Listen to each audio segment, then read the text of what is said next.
South ఇండియాలోని అతి తక్కువ ధరలకి రత్నాలను అందించే ఏకైక సంస్థ 6JVR. నమస్తే, నేను Keshav. Welcome to Suman TV. Andhra Pradesh ఉప ముఖ్యమంత్రిగా బాధ్యతలు స్వీకరించారు పవన్ కళ్యాణ్. ఇప్పటివరకు ఎదురు చూసినటువంటి సందర్భం ఇది. చాలా కాలం అంటే దాదాపు 10 ఏళ్ల రాజకీయ పోరాటం తర్వాత అధికారిక పదవిలోకి జనసేన అధినేత అడుగుపెట్టారు. ఇక ఏ విధంగా ఉండబోతుంది? 3 కీలకమైనటువంటి విభాగాలకు సంబంధించి వివిధ శాఖలకి ఆయన బాధ్యత వహిస్తున్నారు. వీటన్నిటికంటే కూడా ఉప ముఖ్యమంత్రి అనేటువంటి హోదానే ఒక కిక్కిచ్చే అంశంగా కనిపిస్తుంది అంటున్నారు జనసేన నాయకులు. సో పవన్ కళ్యాణ్ ఛార్జ్ తీసుకున్న తర్వాత ఆయా శాఖలపైన ఎలాంటి నిర్ణయాలు తీసుకోబోతున్నారు, ఈ అంశాలపైన విశ్లేషణ చూద్దాం. మనతో పాటు జనసేన పార్టీ అధికార ప్రతినిధి రజనీ గారు ఉన్నారు. రజనీ గారు నమస్కారం. నమస్తే అండి. పవన్ కళ్యాణ్ గారు ఎప్పుడు ఛార్జ్ తీసుకుంటారనే దాని మీద చాలా మంది ఎదురు చూశారు. ఫైనల్గా ఆయన ఛార్జ్ తీసుకున్నారు, మొదటి సంతకాలు కూడా చేశారు అని సమాచారం వస్తుంది. ఏంటి ఆ వివరాలు? సార్, ముఖ్యంగా ఇవాళ రోజు చాలా సంతోషం అండి. దశాబ్ద కాలం నుంచి అన్న పడిన కష్టానికి ఏదో పంటేసి ఒక రైతు ఎదురు చూస్తాడు చూడండి, వర్షం ఎప్పుడు వస్తుందా అని. అలా ఎదురు చూసే జన సైనికులకి అన్న ఈరోజు డిప్యూటీ సీఎంగా ఈరోజు అసలు ధర్మచక్రం అంటే పాత సెట్టింగ్ గుర్తొస్తుందండి. ఆపేసిన ఫ్యాను, ఆగిపోయిన స్విచ్, ఎగిరిపోతున్న పేపర్లు, అంటే ఒక నిరుద్యోగం, ఒక పేదరికం, ఒక పోలవరం, ఒక అమరావతి, ఇవన్నిటినీ ఏరి తీసుకొచ్చి మళ్ళీ టేబుల్ మీద ధర్మచక్రం పెట్టి టేబుల్ అంటే కుర్చీ పక్కన నుంచున్న మా అన్న ఈ రోజు ఒక డిప్యూటీ స్థానంలో ఆ కుర్చీలో కూర్చుంటే మా అందరికీ సంతోషం కాదండి, అసలు ఆనంద బాష్పాలు వచ్చేసినటువంటి పరిస్థితి. ఈరోజు దశాబ్ద కాలం నుంచి పడిన కష్టం అని మీరే అన్నారు. ఈరోజు ఊరికే వచ్చేస్తే ఆ కిక్కే వేరప్ప అన్నట్టుగా ఎంతో కష్టపడి వస్తే నిజంగా ఆ కిక్ వేరండి. అదేదో కిక్ సినిమాలో రవితేజ గారు చెప్తారు, ఊరికే పెళ్లి చేసుకుంటే ఏమొస్తుంది, ఎంతో పరిగెట్టి చేజింగ్ లో పికపింగ్ లో ఉంటేనే కదా ఆ పెళ్లికి ఆ కిక్కు. అంటే నిజంగా ఆఫ్ కోర్స్ అండి, ఇది కూడా అంతే. ఇంత కిక్ ఎందుకు వచ్చింది అంటే, ఇలా ఎమ్మెల్యేగా నుంచోగానే అలా గెలిచేసి అలా మినిస్టర్ వస్తే అది కాదండి కిక్కు. ఓడిపోయి ఏదైతే ఓడించిన ప్రజలకి తోడుగా నిలబడి ఎవరైతే ఈ రోజు ప్రభుత్వాన్ని ఫామ్ చేశారో వారు చేస్తున్న తప్పులను ఎంచి ప్రశ్నించి 30,000 పైచులకు ఆడబిడ్డలంటూ, ఉద్దాన సమస్యలంటూ, కౌలు రైతులంటూ ప్రతి ఒక్క సమస్య, అమరావతి ఉద్యమంలో కంచెలు తెంచుకొని వచ్చి కూర్చొని వైజాగ్ స్టీల్ ప్లాంట్ విషయంలో ప్రశ్నించి, ఎవర్రా నువ్వు వైజాగ్ లో అడుగు పెట్టడానికి, పో పక్కకి అంటూ జనవాణి ద్వారా పక్కకి గెంటేసిన కానిస్టేబుల్ల మధ్యలో ఈ రోజు ఒక డీజీపీ క్యాడర్ ఉన్న వ్యక్తి మా అన్నకి సెల్యూట్ కొడుతుంటే, మా అన్న కూడా ముఖ్యమంత్రే కానీ ముందు ఒక ఉప అనేది ఉంది అంతే. ఆ కిక్కే వేరప్ప నిజంగా సార్. లాస్ట్ పంచి అద్దరిపోయింది సార్. గోలు 164, వై నాట్ 175 అన్నటువంటి పులివెందల పెళ్లి కొమరం పులిని చూసి భయపడిందా? అసెంబ్లీ గేట్ కూడా తాకనివ్వనన్న శపథాలు చేసిన కొడాలి నాని, రోజా రెడ్డక్క ఏ దరిదాపుల్లోకి వెళ్ళిపోయారు. ఈ రోజు కుర్చీకి కాపు కాసే వ్యక్తి ఈ రోజు అసెంబ్లీ గేటు తన్నుకొని వచ్చి ఈ రోజు లోపలికి వస్తున్న తరుణం. ఈ రోజు తాకలేవు నువ్వు తాకు చూద్దాం అంటే పందెం ఏం కట్టుండేదో. బెట్టింగ్లు తప్పు కాబట్టి కట్టలేదు కానీ రోజక్కతో పందెం కట్టి నీ ప్యాలెస్లు మొత్తం అడుగుండాల్సింది. ప్యాలెస్ల గురించి మాట్లాడితే మళ్ళీ ఇప్పుడు చాలా డిస్కషన్ వేరే వైపు వెళ్ళిపోద్ది. కానీ ఛార్జ్ తీసుకున్నటువంటి సందర్భంలో 2 సంతకాలు చేశారు పవన్ కళ్యాణ్ గారు. పంచాయతీరాజ్ శాఖకు సంబంధించినటువంటి అంశాలు అందులో కనిపిస్తున్నాయి. ఏంటి వాటి ప్రత్యేకత ఏంటి? 2 అంశాలు ముఖ్యంగా ఉద్యానవన శాఖకి లింకప్ చేస్తూ ఉపాధి హామీ పనుల్ని ఒక నిర్ణయం మొదటి సంతకం చేశారు. రెండో నిర్ణయం వచ్చేసి పంచాయతీ భవనాలు, తండాలకు సంబంధించి పంచాయతీ భవనాల నిర్మాణాలపైన ఆయన క్లియరెన్స్ ఇచ్చారు. సో పంచాయతీరాజ్ శాఖ మీద, గ్రామీణాభివృద్ధి మీద, అలానే గ్రామీణ నీటిపారుదలకు సంబంధించి తాగునీటి సరఫరాకు సంబంధించినటువంటి వ్యవస్థలపైన పవన్ కళ్యాణ్ ఎక్కువ ఫోకస్ పెడుతున్నారా ఇక ఈ శాఖ ద్వారా? సార్ 100% పెట్టాల్సి వస్తుంది సార్. ఎందుకంటే సిటీ ఓటింగ్ అంతా ఒక చైతన్యవంతమైన ఓటింగ్ కాబట్టి వాళ్ళకి రాజధాని, ఇంకోటి సాఫ్ట్వేర్ కంపెనీ ఇవన్నీ తెలుసు. కేవలం అంటే గ్రామీణ ప్రాంతాల్లో మాత్రం ఈ రోజుకి జగనన్నకున్న 40% ఓటింగ్ అక్కడే ఉందండి. వారికి జగనన్నకి పవన్ అన్నకి వ్యత్యాసం ఏంటి అనేది ఈ రోజు పవన్ అన్న జనాల్లోకి ఎంటర్ అయ్యి తర్వాత వాళ్ళకి తెలుస్తుందండి. ఎందుకంటే ఈ రోజుకి పులివెందుల్లో గెలిచారని, లేకపోతే ఈరోజు మాకు అసలు ఏదైతే తాడికొండలో కూడా కొంత ఓటింగ్ వచ్చింది అంటే ఇదేమంత ఈజీ విషయం కాదండి. శత్రువు బలాన్ని మనం తక్కువ అంచనా వేయకూడదు. శత్రువు బలం ఎక్కడికి వచ్చిందంటే పునాది నుంచి కుక్కడి వేళ్లతో పెకిలించి వెయ్యాలి అంటే ఈ పంచాయతీ వ్యవస్థలో మాత్రమే ఉంది సార్ మతలబ్ అంతా, టెక్నిక్ అంతా. ఎందుకంటే సర్పంచులు గాని ఎంపీటీసీలు గాని అక్కడున్న ప్రజలకు కానీ వారికి ఏమీ తెలియదు సార్. ఈరోజు మా ఇంటికి పథకం వచ్చింది, మాకు జగనన్నే దేవుడు, రాజన్న బిడ్డ, ఇదొక్కటే స్టాంప్ ఉంది సార్. అది మార్చలేకపోతున్నాం.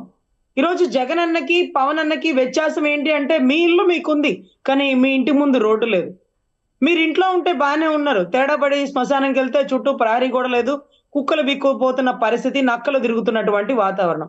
మీ ఇంట్లో మీరు బాగానే ఉన్నారు కానీ మంచినీరు లేకపోతే అక్కడ ఏంటమ్మా పరిస్థితి? కలరా, మలేరియా ఇవన్నీ నీటి ద్వారానే వస్తున్నాయి. ఆ మురుగు నీటిలో కాస్త అదంతా కూడా ఏమి స్ప్రే చల్లడం లేదు. మంచినీటి వాటర్ ట్యాంకులు కట్టాలి, జల్ జీవన్ మిషన్ ఇదంతా మోడీ గారిది. ఇవంతా ప్రజలకు ఎక్స్ప్లెయిన్ చేసి మంచి నీరు అండి, మంచి నీరు కేటాయించాలి. ప్రతి చేతికి పని ఉండాలి, ప్రతి చేనికి నీరు ఉండాలండి. అందుకనే 2 శాఖలు కలిపి ఈ రోజు పవన్ అన్నకి ఇచ్చారండి. ఈ రోజు నిజంగా మా అందరికీ చాలా సంతోషం కేశవ్ గారు. ఆయన పడ్డ కష్టానికి, ఆయన ఎదుర్కొన్న అవమానాలకి, ఆయన ఓటమి అప్పుడు కుటుంబాన్ని తీసుకురాలేదండి, ఒంటరిగా పోటీ చేశాడు. ఆయన గెలిచినప్పుడు మాత్రం ఆ గెలుపుని పంచుకున్న మా అన్న ఈ రోజుకి ఒక వసుదైవ కుటుంబాన్ని సృష్టించారండి. ఈ రోజు నిజంగా మా అందరికి ఆయన సంతకం పెడుతుంటే, ఆ చైర్ లో కూర్చుంటే ఆ మొఖంలో నవ్వు ఉందా చూసారా కేశవ్ గారు? నవ్వు లేదు. ఎందుకంటే జనాలు నా మీద బాధ్యత పెట్టారు, నన్ను నమ్మారు, నన్ను విశ్వసించారు. ఆ నమ్మకాన్ని కాపాడుకోవడం అనేది చాలా కష్టం అండి. చాలా భయభ్రాంతులకు గురవుతాడు నిజంగా. ఏదైనా పదవి తీసుకునే వ్యక్తి, పదవి అంటే సైరన్ కారు, ముందు వెహికల్స్, జన సందోహం కాదండి. పదవి అంటే బాధ్యత. ఒక పదవిలో ఫెయిల్ అయితే కాంగా ఉన్నా బాగుండేదిరా, పోయి పదవి తీసుకున్నాడు, ఈరోజు అవినీతి ఆరోపణలు ఎదుర్కొంటున్నాడు, అవసరమా అని మాట్లాడతారు సార్. గెలవనప్పుడైనా ఒక లెక్కగా ఉంటుంది, గెలిచిన తక్కాక ఇంకా బాధ్యత ఎక్కువ ఉంటుంది సార్. అందుకే ఆయన అన్నాడు, 21 చోట్ల గెలిస్తే సంబరపడిపోకుండా నాకు చాలా భయంగా ఉంది అని అన్న పదం, భయం భక్తి లేకపోతే ఏ పని చేయలేరు అనే దానికి ఒక గొప్ప తార్కాణం అండి. అందులోనూ శాఖల పరిస్థితి ఏంటి? గ్రామీణాభివృద్ధి, నీటిపారుదల శాఖ ఇవన్నీ, అంటే తాగునీటి సరఫరా ఇవన్నీ ఓకే. అటవీ పర్యావరణ శాఖ విషయంలోనే కొన్ని రకాల డిస్కషన్ జరుగుతున్నాయి. అటువైపు ఏమో గంజాయి సాగు, ఇటువైపు ఏమో ఎర్రచందనం దొంగతనాలు లేదా స్మగ్లింగ్, ఇట్లాంటి వ్యవహారాల మీద ఎక్కువ చర్చ జరుగుతుంది. ఏ విధంగా ఉండొచ్చు ఈ శాఖకి సంబంధించినటువంటి పనితీరు విషయంలో? సార్, ఈ శాఖ అంటే మనం పుష్ప 1, పుష్ప 2కి వెళ్ళిపోదాం కేశవ్ గారు. పుష్పాలన్నీ బ్యాన్ చేస్తాడు. ఇక పుష్ప 2 గాని, పుష్ప గాని బయటికి రావాలంటే భీమ్లా నాయక్ చెక్ పెట్టేశాడు సార్. ఇకపోతే వెహికల్స్ తిరగవు. కొల్లం గంగిరెడ్డి, వీరప్పన్ వీళ్ళెవ్వరూ లేరు సార్, ఓన్లీ భీమ్లా నాయక్. ఆ లుంగి పైకి పెట్టి మడిచి కర్ర పట్టుకొని ఇప్పుడు రండ్రా చూసుకుందాం అన్న మాటలే మాకు బాగా వినపడుతున్నాయి. పర్యాటక శాఖ తీసుకోవడానికి బలమైన కారణం, అటవీ సంపదని దుర్వినియోగం చేస్తున్నారు, దోచుకుంటున్నారు. అటవీ సంపదలో బ్రతుకుతున్న వన్యముగ ప్రాణుల్ని కూడా అతి కిరాతకంగా చంపేస్తున్నారు. దానికి కారణాలు ఇవన్నీ వెలికి తీసుకురావాలండి. సో వీటన్నిటికంటే మించి మాకు కొండ మీద ఉండే ఎర్రచందనం, కొండ కింద ఉండే మన రెడ్డి గారి ఆధ్వర్యంలో, అంటే చంద్రగిరి చెవిరెడ్డి భాస్కర్ రెడ్డి గారి ఆధ్వర్యంలో ఎప్పుడు స్మగ్లర్స్ తిరిగే వాళ్ళండి. మరేంటో వైసీపీ ప్రభుత్వం వచ్చాక జైల్లో ఉండే స్మగ్లం కొల్లం గంగిరెడ్డి గారికి 2019లో బెయిల్ వచ్చి బయటకు వచ్చారు. ఏంటి 2019 సీక్రెట్ అంటే, జగన్ రెడ్డి గారు వచ్చారు, కొల్లం గంగిరెడ్డి గారు బయటకు వచ్చారు. వీటన్నిటికీ సహకరిస్తున్న విజయసాయి రెడ్డి గారు, అదే ఏదైతే SPY ఆగ్రా డిస్టిలరీస్ ఓనర్ అయినటువంటి మిథున్ రెడ్డి గారు, వీళ్ళకి జేజమ్మ లాంటి సజ్జల రెడ్డి గారు, పెద్దారెడ్డి గారు, పెద్దిరెడ్డి గారు. అబ్బబ్బబ్బా, రెడ్డి అంటే మాకు తెలిసి పాపం ఏదైతే పుచ్చులపల్లి సుందరయ్య రెడ్డి అనే పదాన్ని కూడా పక్కన పెట్టి, పేరు చివర తోకలెందుకు, ఊరి చివర పాకలెందుకు అన్న సుందరయ్య గారే గుర్తొచ్చేవారండి. అదే రకంగా పాపం నీలం సంజీవరెడ్డి గారు, కోట్ల విజయభాస్కర్ రెడ్డి గారు, ఇంతమంది రెడ్ల మధ్యలో ఈ రెడ్డి ఏంటి సార్? మాకు అర్థం కాని పరిస్థితి.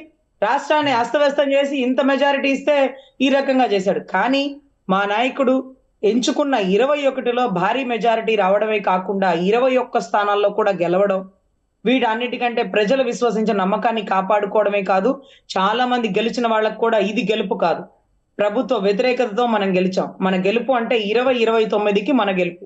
సో ఈ గెలుపు ప్రభుత్వ వ్యతిరేకత వచ్చింది కాబట్టి ఇక ప్రజల మనసుల్ని గెలుచుకోవాలి. మీ నియోజకవర్గ సమస్యల గురించినే అసెంబ్లీలో చర్చించాలి. చెక్క పచలు చేయడం, లేకపోతే టైం వేస్ట్ చేయడం ఈ కార్యక్రమాలు కాదు. ఓట్లేసిన ప్రజలకి సర్వతహా సమాధానం చెప్పాలి. అదేంటి 365 రోజులు లాగా ఓటు అంటే మనకి అదేంటది మనం అంటే 100% అటెండెన్స్ ఉండాలండి. చాలా మంది థంబ్ వేసి ఆ లోపలికి వెళ్తారు చూడండి పాపం అటెండర్లు, ఎమ్మెల్యేలు, అలా ఎమ్మెల్యేలు కూడా వెళ్ళాలి, మినిస్ట్రీస్ కూడా అందుబాటులో ఉండాలి. ఎప్పుడు ప్రజలు వచ్చినా అసెంబ్లీ అంతా కానీ కిక్కిరి ఒకటి అసెంబ్లీ గురించి మాట్లాడుతున్నారు కాబట్టి అసెంబ్లీ పైన కూడా చాలా ఆసక్తికరమైనటువంటి చర్చ జరుగుతుంది. అసలు ప్రతిపక్షం లేని అసెంబ్లీ అనేటువంటి చర్చ జరుగుతుంది. ఏ విధంగా ఉండొచ్చు? ఇంకొక 2-3 రోజుల్లోనే అసెంబ్లీ సెషన్ ప్రారంభమవుతుంది, ప్రమాణ స్వీకారాలకు రెడీ అవుతారు జనసేన, బీజేపీ, టీడీపీ, అలానే వైసీపీ నాయకులు కూడా. సో ఈసారి అసెంబ్లీ ఎలా ఉండొచ్చు? అసెంబ్లీ ఉంటుంది సార్. అసెంబ్లీ ఎలా ఉంటుందంటే మీకు ఇప్పటివరకు తెలియని సీక్రెట్ ఒకటి మీకు అర్థమవుతుందా కేశవ్ గారు? ఒక విషయం చెప్పాలి సార్. నిన్న చంద్రబాబు గారికి బొక్కే ఇవ్వడానికి వెళ్ళినప్పుడు ఐఏఎస్లు అందరు కూర్చొని మీటింగ్ పెడుతుంటే అలా తొంగి ఇలా చూశాను సార్. ఆ బ్యాక్గ్రౌండ్ సెట్టింగ్ ఉంది చూడండి, మళ్ళీ నా ఫోన్ లో కొట్టుకుని సీఎం గారి క్యాంప్ కార్యాలయాన్ని కొట్టుకుంటే రాలేదు సార్. అంటే ఆయన ప్రతిసారి తాడేపల్లి ప్యాలెస్ లో కూర్చోబెట్టి ఐఏఎస్ని ఐపీఎస్ని ఇక్కడికే పిలిపించుకొని ఇక్కడ సెట్టింగ్ వేసేసి ఆ సెట్టింగ్ లో మీటింగ్ జరుగుతుంది సార్. అసలు అసెంబ్లీ వాడలేదు సార్. ఎప్పుడు 10 సైరన్ కార్లు పోతుంటే సీఎం వెళ్ళిపోతున్నాడేమో అనుకుంటారు. సీఎం ఉండడు దాంట్లో. ఉట్టి సైరన్ కార్లు పోతాయి, ఉట్టి సైరన్ కార్లు వస్తుంటాయి. సో తాడేపల్లి ప్యాలెస్ నుంచే ఆయన మొత్తం 5 సంవత్సరాల పరిపాలన నడిపాడు. తాడేపల్లి ప్యాలెస్ కట్టుకున్నాననే చెప్పి మాతో ఓట్లు వేయించుకున్నాడు.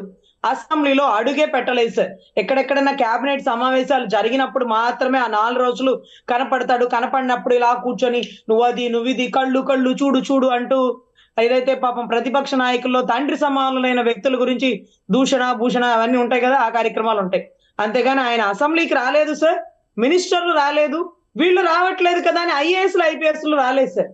పాపం తెలంగాణ నుంచి సంచి సెక్రటేరియట్ వ్యవహారం వేరు, అసెంబ్లీ పరిస్థితి వేరు కదా. రేపు ప్రమాణ స్వీకారాలు చేసేటువంటి సందర్భంలో కూడా ఎవరికి వాళ్ళకి సీటింగ్ అరేంజ్మెంట్ చేస్తారు, అలాట్మెంట్ చేస్తారు. దాని ప్రకారం వాళ్ళు కూర్చునే పొజిషన్ కూడా ఉంటుంది. మీకు అధికార పార్టీనే 164 సీట్లు కేటాయించినప్పుడు ప్రతిపక్షం పాత్ర ఏ విధంగా ఉండొచ్చు? ప్రతిపక్షం రావాలనే కోరుకుంటున్నాం సార్. జగన్ రెడ్డి గారు అసెంబ్లీలో ఉండాలి.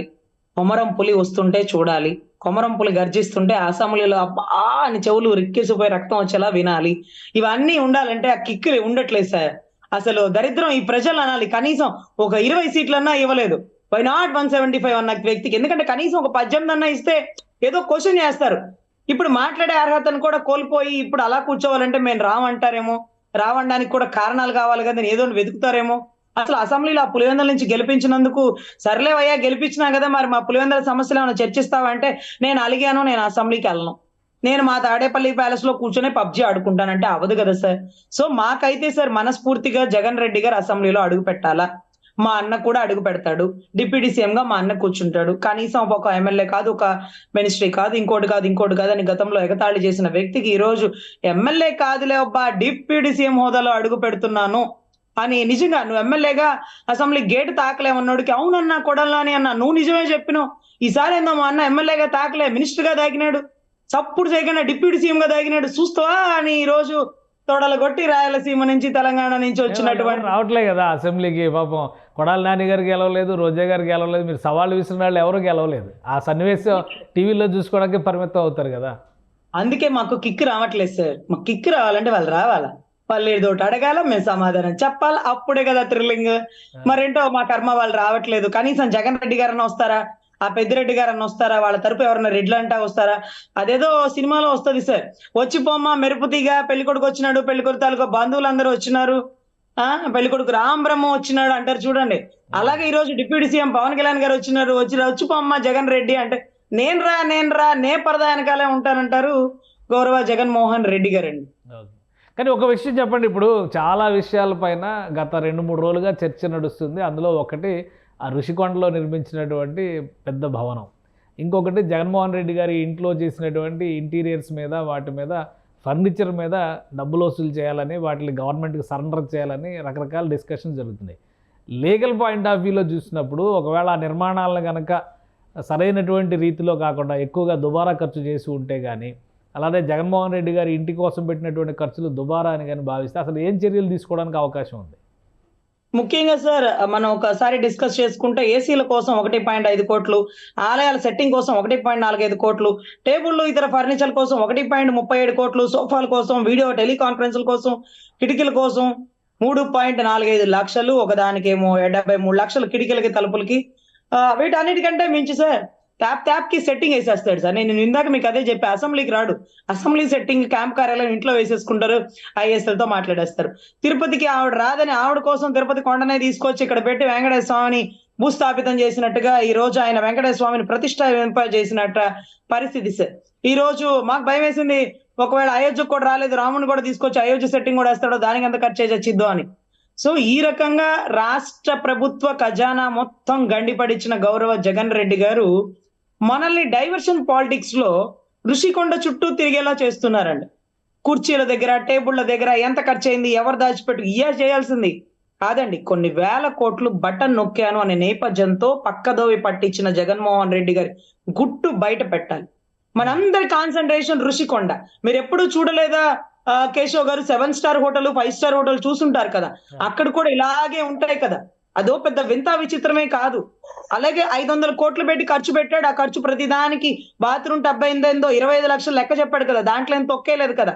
ఇక్కడ మనకేం కావాలంటే ఇది కాదు మనం తెలుసుకోవాల్సింది. అరకు పరిసర ప్రాంతాల్లో పండుతున్న గంజాయి పంటని రాష్ట్ర డీజీపీకి అనుకోకుండా పక్క రాష్ట్ర డీజీపీకి అనుకున్నాడు. ఈ రాష్ట్ర DGP Gautam Sevak role model గారు ఫెయిల్ అయిపోయారు. అదే రకంగా కంటైనర్లు కొకైన్ హెరాయిన్ దేశాలు దాటి ఈ రాష్ట్రానికి వచ్చేస్తుంది. ఏ దేశానికి డబ్బులు కట్టారు, ఏ దేశం నుంచి కట్టించారు, ఇవి మనకు అనుకోవాల్సింది. 30,000 పైచులకు ఆడబిడ్డలు తప్పిపోయారు, నేషనల్ క్రైమ్ రిపోర్ట్ చెప్పింది. ఇది మనం కనుక్కోవాల్సింది. సో మనల్ని డైవర్ట్ చేయడానికి అసెంబ్లీలో కుర్చీలు, బెంచీలు అంటాడు, ఇటుపోతే ఋషికొండ అంటారు. ఋషికొండ ఒక విషయం కేశవ్ గారు, మున్సిపాలిటీ పర్మిషన్ లేకుండా ఏ కట్టడాలు జరగవు. మరి మున్సిపాలిటీ పర్మిషన్ ఋషికొండ మీద లేకపోతే ఆ కట్టడాల్ని పడగొట్టే పరిస్థితులు కూడా నెలకొంది. ఫస్ట్ ఇది కార్యాలయం అన్నాడు, ఎగ్జిక్యూటివ్ క్యాపిటల్ అన్నాడు, ఇక్కడే మా ఇల్లు అన్నాడు, మా చెల్లి వచ్చి పాలు పొంగిచ్చిద్ది అన్నారు. ఆఖరికి మన డైమండ్ రాణి రోజా గారు ఓపెన్ చేశారు. పర్యాటక శాఖ హరిత రిసార్ట్స్ అని ఒక పేరు పెట్టారు. ఈ హరిత రిసార్ట్సా, లేకపోతే అసలు ఎగ్జిక్యూటివ్నా, లేకపోతే రాష్ట్రపతి గారు ఉండడానికి అంటాడు, ప్రధానమంత్రి గారు ఉండడానికి అంటారు, లేకపోతే అమెరికన్ టూరిస్టులు పక్క దేశాల నుంచి వచ్చిన వాళ్ళకి అంటారు. పక్క దేశాల నుంచి ఈ దేశానికి వచ్చేవాడు పని చేసుకోవడానికి వస్తాడు, కానీ బాత్రూమ్ లో కూర్చొని బాత్రూమ్ లో పని జరుగుతూ అదేంటది సీ వ్యూ కనపడాలని ఎవరు అనుకోరు కదా సార్. కానీ అంత కమర్షియల్ గా కట్టించడానికి గల కారణం ఏంటంటే అసలు బీచ్ దగ్గర నో హోటల్ కానీ, లేకపోతే కొన్ని హోటల్స్ కానీ బీచ్ వ్యూతో ఉంటాయి సార్. సో దానికి మనం ఏం తప్పు పట్టలేము. లెక్కలు మన దగ్గరే ఉన్నాయి, అధికారం మనమే ఉంది, ఆర్టీఏ మనం వేసుకొని తెచ్చుకోవచ్చు. కానీ మనం దాని మీద కాన్సన్ట్రేషన్ చేయకూడదు సార్. ముఖ్యంగా కంటైనర్లు కొకైన్ హెరాయిన్ ఎటు వెళ్ళిపోయింది, గంజా ఎక్కడ పండిస్తున్నారు, ఆడబిడ్డలు. ఆల్రెడీ నాదెండ్ల మనోహర్ గారు ఒక లిస్ట్ తీసినట్టున్నారుగా, పౌర సరఫరాల శాఖకు సంబంధించి 24 చోట్ల అక్రమాలు జరిగినాయని తెనాలి ప్రాంతంలో గోడౌన్లు తనిఖీ చేసినా చెప్పారు. సో ఇది రాష్ట్ర వ్యాప్తంగా ఒక పెద్ద స్కామ్ అవుతుంది అని చెప్పారు అంటున్నారు. దీనిపైన యాక్షన్ ఉంటుందా సార్? ఇవన్నీ స్కామ్లే, కానీ చిన్న స్కీములు సార్. 1000 కోట్లు దారి మళ్ళిచ్చి మనం మాత్రం బియ్యం కందిపప్పు దగ్గర ఆగిపోతున్నాం. కొండ మీద ఇల్లు ఎట్ట కట్టాడు, బాత్రూమ్ ఎట్ట ఉంది, ఇక్కడతోనే ఆగిపోతున్నాం సార్. మన ఆలోచన పరిధి దాటిపోవాలా. ఎందుకంటే 30,000 మంది ఆడపిల్లలు తప్పిపోయాడు అనేది చిన్న విషయం కాదు సార్. తప్పిపోలేదు, వాళ్ళు ఇష్టంగా వెళ్ళిపోయారు. వాళ్ళని డైవర్ట్ చేసిన వాళ్ళు ఎవరు, వాళ్ళని పంపిస్తున్న వాళ్ళు ఎవరు, వాళ్ళంతా వాళ్ళు ఫ్లైట్ ఎక్కి ఇంకో దేశానికి ఎందుకు వెళ్ళిపోతున్నారు, వాళ్ళతో ఎందుకు వ్యభిచార వ్యాపారాలను చేపిస్తున్నారు, ఎందుకు తల్లి బిడ్డల్ని వేరు చేస్తున్నారు, కుటుంబంలో ఆడబిడ్డలను ఎందుకు కాకుండా, ఇది కనుక్కోవాలి. అసలు గంజాయి వల్ల అక్కడ యూనివర్సిటీలో చదవాలంటే కూడా భయం వేస్తుంది. ఒకప్పుడు ఆంధ్ర యూనివర్సిటీ అన్న, గీతం అన్న ఒక టాప్, కానీ ఈ రోజు వైజాగ్ లో అడుగు పెట్టాలంటే వద్దొద్దులే, అక్కడ బాగా పంట ఎక్కువగా ఉంది అంటూ భయభ్రాంతులకు గురయ్యి అక్కడ యూనివర్సిటీలో ఉన్న ప్లేస్మెంట్స్, లేకపోతే యూనివర్సిటీలో ఉన్న స్ట్రెంత్ కూడా తగ్గిపోయిన పరిస్థితి సార్. ఇవి మనం కనుక్కోకుండా ఇంకా బియ్యం, కందిపప్పు ఇవి తప్పే సార్. ఇది ఒక పెద్ద స్కీమ్లే, కానీ అంత పెద్దవి కాదు సార్. బటన్ నొక్కిన ప్రతిసారి 10 రూపాయలే మనకు పడుతుంది, 10,000 రూపాయలు పక్కదోర పట్టించేస్తున్నాడు. డబ్బులు పేమెంట్ ఇచ్చి కనీసం ఈనో ప్యాకెట్లకు కూడా స్కాన్ పెట్టి మేము తెచ్చుకున్న పరిస్థితి సార్. కానీ 3,000 రూపాయలు మందు బాటిల్ కూడా డబ్బు ఇచ్చే కొనుక్కోవాలి అంటే ఈరోజు ఫోన్ పే, గూగుల్ పే, పేటిఎంలు ఇవన్నీ ఏమైపోవాలి సార్. సో ఇదంతా కనుక్కోవాల్సి, ఇదంతా దారి మళ్ళిపోయింది. కల్తీ మందులో కిడ్నీలు లేకపోతే కాలేయం అంతా పోతున్నాయి. వీటి మీద ఇన్వెస్టిగేషన్ చేస్తే, అదే రకంగా పర్యాటక శాఖలో గౌరవ మన డైమండ్ రాణి క్రికెట్ ఆడి ప్రైజులు వచ్చిన వాళ్ళ ఈ ప్రైజులు కూడా కుమ్మేసింది. 100 కోట్ల స్కాములు బయటకు వస్తున్నాయి. అదే రకంగా జోగి రమేష్ గారు ఈ భారతీయ సిమెంటే వాడాలా, ఈ కల్తీ చేయాలా అంటూ ఆ కట్టిన ఇళ్ల కట్టడాల్లో ఉన్నటువంటి స్కీములు బయట తీస్తే మొత్తం వెళ్ళిపోతారు.